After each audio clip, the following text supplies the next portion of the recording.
બધાયને વિનંતી છે કે બધાય માટે છે આ ચાર બાબતો જે ધ્યાનમાં છે. બનાસકાંઠા, વાવ-થરાદ અને પાટણ જિલ્લા ઠાકોર સમાજના બંધારણને તોડનાર વ્યક્તિઓ, એ 3 વ્યક્તિઓના નામ આદરણીય ધારાસભ્ય શ્રી જાહેર કરશે.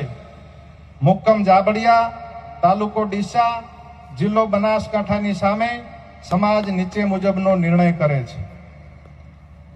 ઠાકોર સમાજ તેમને 1 વર્ષ માટે જ્ઞાતિ બહાર એટલે કે નાત બહાર મૂકવાનો નિર્ણય કરે છે.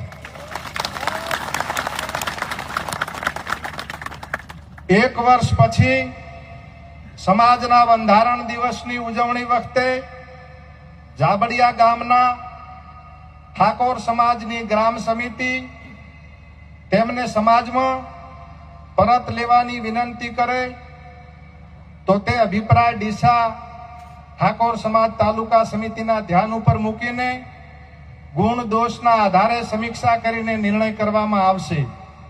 એનો યોગ્ય દંડ કરવામાં આવશે.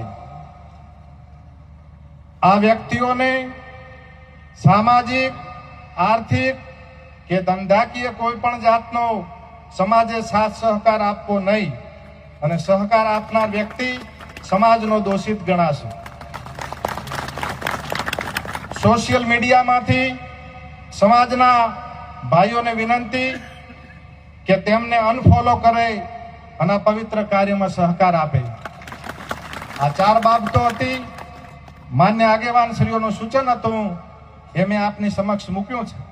મારી વાણીમાં વિચારમાં કઈ ભૂલ થઈ હોય તો વ્યક્તિગત એક્સમાં માફી માંગુ છું. કઈ ભૂલ થઈ હોય બોલવામાં, માણસ માત્ર એ ભૂલને પાત્ર. આપ સૌનો આભાર અસ્તુ. વંદે માતરમ. જય સદારામ બાપા.